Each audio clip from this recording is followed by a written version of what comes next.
are you, man? I'm hanging in. How are you? I'm sorry we haven't even been in touch once since this craziness.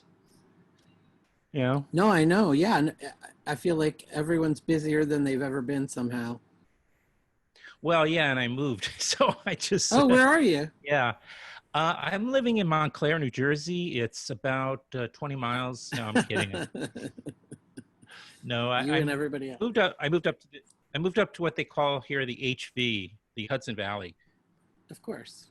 Nice. But yeah, I was planning on doing it for a long time, and then this year really just sort of moved up the schedule a little bit. Totally. That's all. Although I'm still looked on as part of that, Diaspora. Yeah, right. Let's call it that. One person's exodus is another exodus. Yeah. Either way, it's very a Jewish concept. And yourself, how are you doing? Good, thank you. I'm in Brooklyn now. We're good. We're remote learning in Brooklyn. We were in New Jersey for. We have a little place down by Atlantic City, not too far from our friend Amy Hobby, and Hobby. we sort of. We were in a pod together down there for about 6 months, and then right when school was about to start, we came back. My wife works in TV production, and they've just come back online now for starting to shoot. So she's finally back to work after 7 months, which is great. Yeah, no, we're experiencing pretty similar things here as well. And my son just moved in with me, even though he's going to school in Brooklyn. Yeah, exactly. He's doable. Yeah, I mean, we make it work, and his mother had to go to Los Angeles for the same reason you mentioned. And so we're figuring it out, That's great. But it is beautiful here. I mean, it's just spectacular. That's wonderful. It's a great time of year for it. That's my favorite spot this time of year. It's a beautiful place to autumn.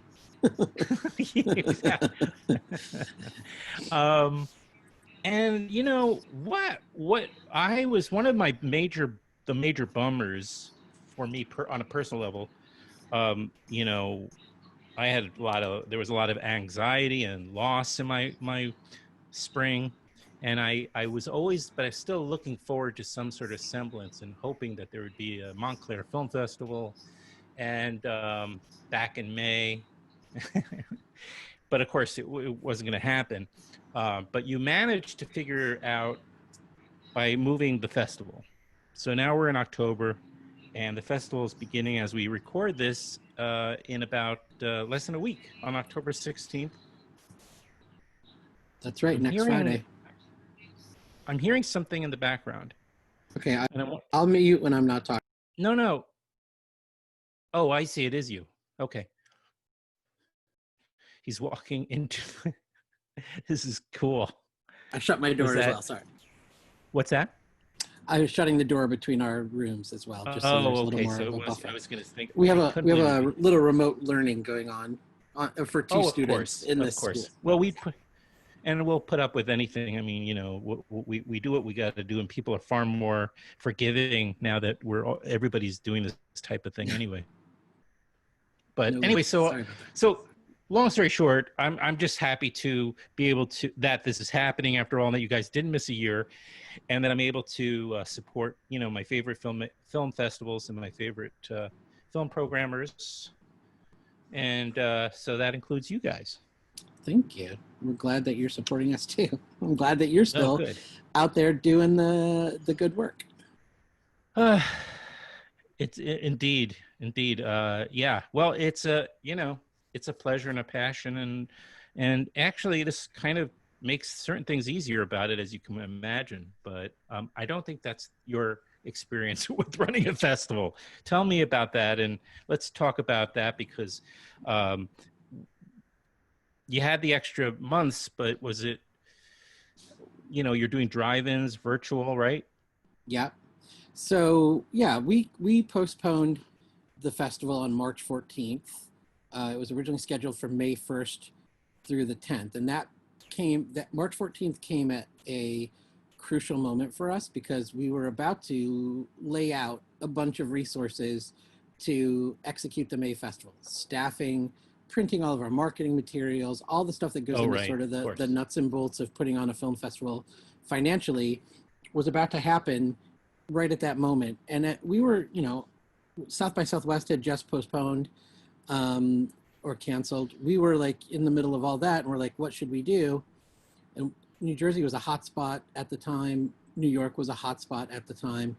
And it's, you know, it felt uncertain. Obviously, in retrospect, it was like the most obvious choice we could have possibly, like there was no choice to make.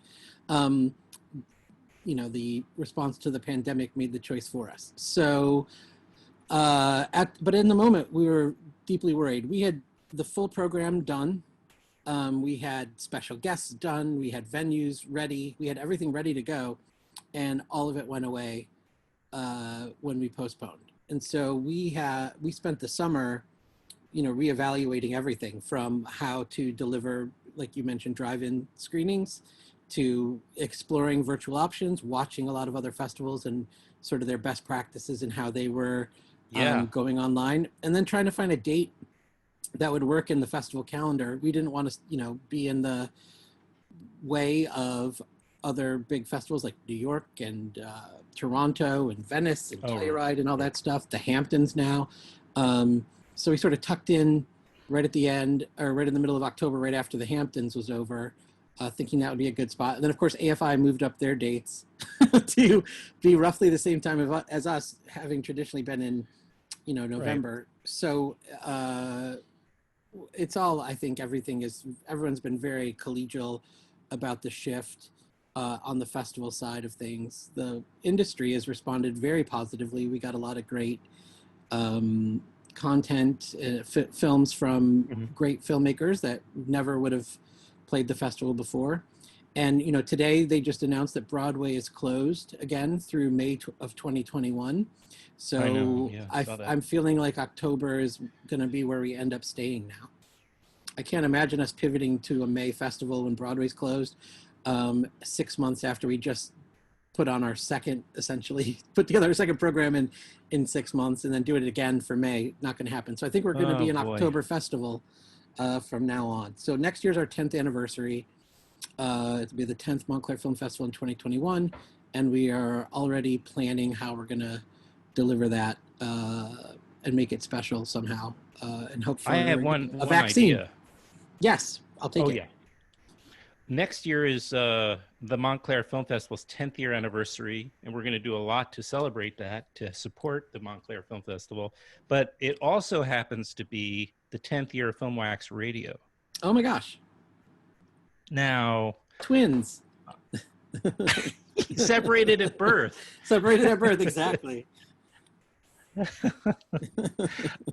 Two monumentally important film girders. Anyway. The two girders of the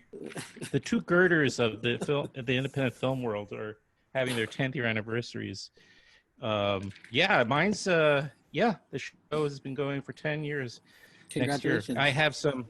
I may have some changes, some very positive changes, but we'll figure it out. Maybe we can do something special. That'd be great. But you're always that's welcome. A lot. That's a lot of adjusting. Is there that move? Does that affect your life in any other way? I mean, I can see for sure this transitional period, trying to pull off a second festival as soon as next May would have been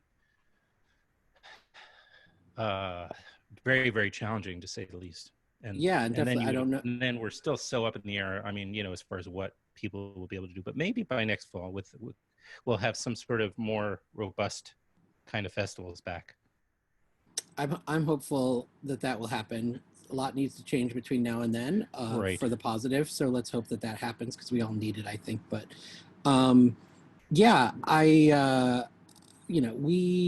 the thing that I'm most interested to see is everyone's been stuck at home watching, on Zoom calls, watching films at home. Theaters have been closed down. The exhibition business is in real trouble. And so I'm hoping that festivals can continue to provide some sort of home and opportunity for filmmakers and films that, you know, who knows what's going to happen with exhibition, and that audiences will stick with the idea of, you know, transactional video on demand and renting a film and being a part of using the festival platform on a virtual level.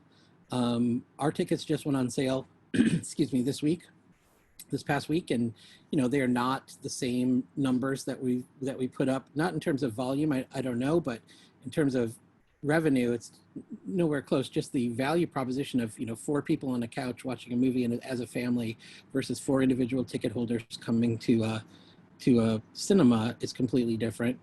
So economically, it's very different. We need to adjust to that as well and sort of figure out what the business model is going to look like, which we've been trying to do. Or even if you're doing drive-ins, you have maybe 2 or 3 people, a pod or however, in a car. Same sort of situation. It's the same. Absolutely. It's the same number, you know. Drive-ins are very expensive on top of it, and we also have to cap attendance at drive-ins. Like, we don't have a drive-in theater in Montclair. We have to build one from scratch, which means finding a roughly big enough parking lot to accommodate 100 cars. Our biggest venue during the, you know, a physical film festival holds 1,600 people. So we're taking that down to 100 automobiles, you know, maybe 200 people. That's just not even close to where we were, which is fine. You know, it has its own overhead. We have to build everything from scratch and rent all of our gear, and that is not cheap. They're not really money makers, but I do think, like, you know, as a value proposition for the audience, it's nice to get out of the house and go see something on the big screen. So we're hopeful about that. Yeah. Are you? Yeah, the company you're relying on for that pop-up drive-in. Do we know those people? We're doing this one ourselves. So we've done a Okay. couple of like minor rentals of gear, but we have our own tech team that's building this for us. So we've Okay. judged. We've gone through a lot of budgeting and research to come up with the solution that we're going to end up having an inflatable screen, just because it was half price of essentially a fixed facility type thing. I don't know. Sure. It's tough. Right. Really tough. The math is not good. Right. No, I understand. And so, you know, really the lesson for anybody watching here is to really understand that there's a lot at risk, and at risk here. There's a lot in the balance, and if you're a movie lover, you know, it's really important to get out there and support the festivals. And so, yeah, as you mentioned, exhibition, which is just the concept of going into a movie theater, may not even be here. So, you know, I'm really impressed with those theaters that have figured out how to kind of keep it going, but it's not a sustainable kind of thing. There's got to be an end to it. It's got to be some sort of next step to it, you know, that brings some money back. Otherwise these institutions are not going to be around. And that's I was going to say, sorry to interrupt. The law in New Jersey right now is 25% capacity. There's no way that's a sustainable business. Any business that's operating at 25% of its, you know, revenue potential is going to be in real trouble. And it's better than zero, but it's not enough. And it's not safe. It's not safe to do more. We're not comfortable even operating at 25% capacity. I would never ask an audience to walk into a room I'm not comfortable walking into as a individual. And, you know, I'm going to be very conservative with our organization about when we decide to try and do any sort of in-person events. We want the health and safety of people first. And, you know, you look around the country, you cannot trust people to do the right thing. I'm not going to put, you know, 90% of people operating in good faith in a room where, you know, there's perhaps a 10% problem. So we need a solution, I think, that solves this problem for people in a significant way, which in my mind is a vaccine for COVID. And hopefully that can be developed and distributed widely, and we can figure out a way to make ventilated theaters and get people back indoors. which is a lot to hope for a nonprofit arts organization, because I literally have no control over any of that, and nor does really anyone in this space. This is a societal problem. Yeah, yeah.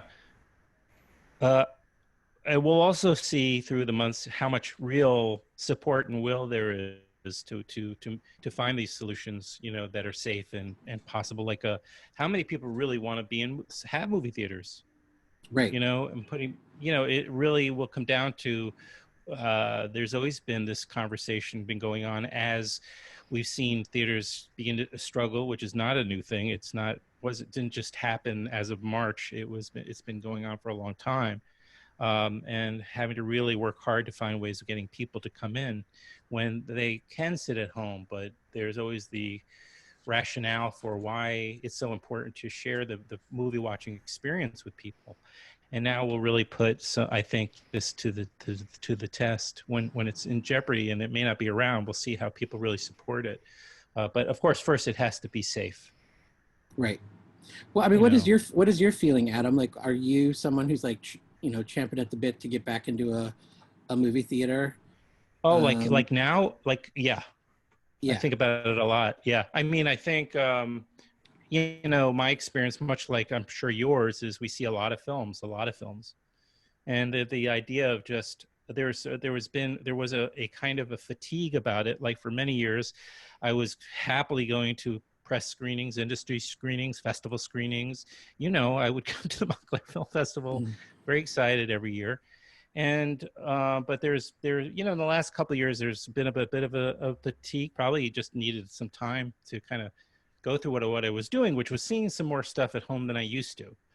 You know, I lived in New York City and I could go to you know, I could go out to press screenings, but I started feeling like, oh man, I just need, you know, but having said all that, I'm totally moving back to the opposite. I'm like, sorry, the idea of not being able to do that now is very bleak to me, you know, and I yeah, really, really, so you know, like even down here, I'm near Rhinebeck now. And you know, we have during the Woodstock Film Festival, they use this movie theater. It's just small, not exactly slick operation, you know.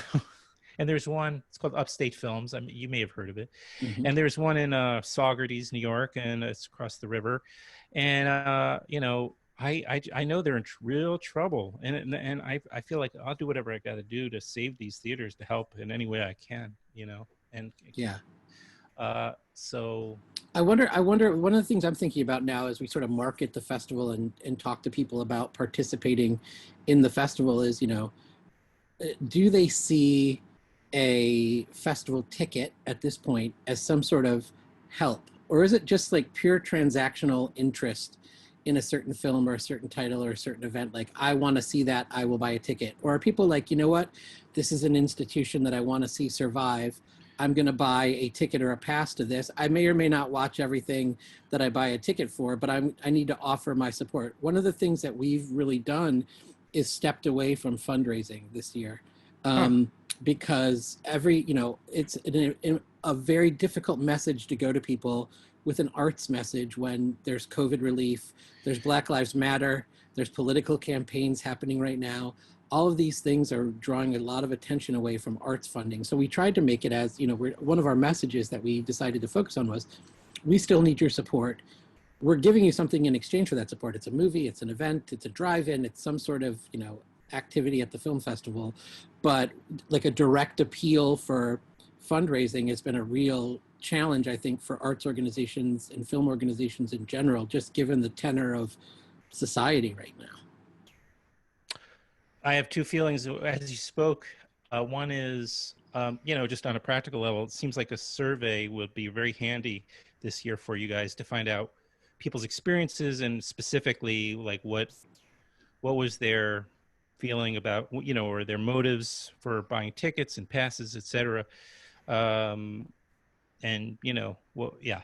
The other thing is, I just found myself getting so frustrated because the freaking arts, man, have had to rationalize their existence in this country for year after year, Mm. and about scrounging for the, you know, scrap for scraps, where you know, other countries, westernized countries, and most of Europe, where the government subsidizes a lot of this, Yeah. you know, and yet we have to beg. I say we, but you know, I don't have an arts organization per se, but it just gets to me. And so now it's come to where there's even a sort of I don't know what you want to call, not a self-consciousness that you guys have as an organization where you, I mean, I get it. And I think you made a good choice, but you know, the arts shouldn't have to apologize Right. for fundraising. People, Yeah. it's an essential need. I'm sorry, but people are going to get into if they aren't, I mean, people are already depressed. So, you know, what better way to combat that but the arts? And I was going to ask you, and then I thought better of it, but maybe now I will. Like next year, what films isn't the pool of films going to be Right. significantly different than it is this year, when most of the films that you guys have programmed next week were made before the pandemic, whereas Right. next year that won't be the case. And you know, I'm sure that there'll be things figured out quite well, but at the same time, think about all the festivals that are grappling with that, and then the following year. So you know, I feel very aggravated. This country's, you know, priorities in so many ways, but that's another one. You know, so there. Yeah. That's my I beef. just saw a great response. There was a minister, I think, or somebody in the UK who was like, you know, arts people need to retrain because it's not coming back. Do you know what I mean? Like, if you really want to get ahead of the curve, bail on the arts as a arts employee or arts worker. And I was like so upset and offended that is the concept. On the other hand, I think people are like, you know, looking at their bank accounts and looking in the mirror every day and thinking like, how are we gonna make it? It's a real issue. Like you said, it's very frustrating. I feel a tremendous responsibility to our staff. We were very, you know, just in full transparency, we were very fortunate to get a PPP loan from the government, which allowed us to keep our entire staff employed during this time, assuming that the festival, you know, brings in some revenue. Maybe we host some sort of event by the end of the year and we can hang on and get to the next one. We will be able to keep everybody on board. But it is rough out there, like really rough. I don't think we're alone. I'm sure every arts manager, executive director is dealing with this issue as well. I know, like my friends at the Film Society Lincoln Center had some layoffs that they had to execute. Other organizations have shut down for temporary periods of time. We're seeing theaters close. And that doesn't even count like Broadway, live music, all of these other areas of our arts economy. You know, museums are back at lower capacity, but they're still shedding staff. It's just really rough, and there's no stimulus. There's no stimulus for the arts. There's none. So it's been, aside from like the payroll protection program, which was a huge help to us, that's been a rough year. Yeah. I know. And I guess what I was saying was that, you know, had this country considered the arts more essential, far more essential over the last decades, yeah, you know, the weathering this period would be a lot different experiences. All, you know, I think you're right about that for sure. And I hope that maybe that British person, maybe that's the message. People have to know that arts being in real jeopardy, it's a serious thing. And that, you know, okay, if you're willing to lose the arts, consider seriously what the life will be like without arts. Totally. You know, and you know, I'm sure they're very talented musicians, but if your idea of a concert is going to, you know, the sidewalk and watching a guy plays guitar, that might be your option. It's not a bad option. Sometimes it's a great option, but it is also, you know, the experiences, the choices, and the different types of experiences you can have going to a cafe, a coffee shop, or to an arena. I mean, there's a whole, you know, bunch of experiences. Range.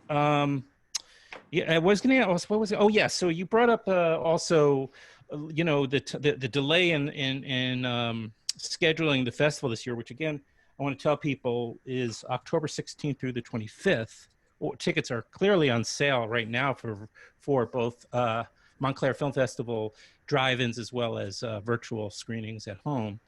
But is there been? I know that what is it called? The organization. I'm blanking for a second. It's usually right before Sundance, where the Art House Convergence. Art House Convergence. Festival Alliance. Yep. Mm-hmm.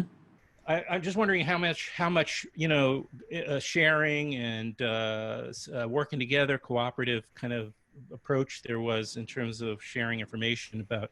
So, because launching this in October, that was an advantage for you guys.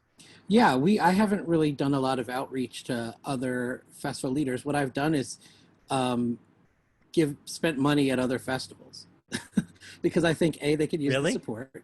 Yeah, yes, absolutely. Sure. They could use the support, and I can learn from a consumer point of view what the experience is like. And for me, that was more important than coordinating other stuff. One thing I will say, I think the people who've been the real pillars of saving the day have been the distributors who are willing to leverage in, and filmmakers who've been willing to leverage in their work to festivals without a theatrical window of any note.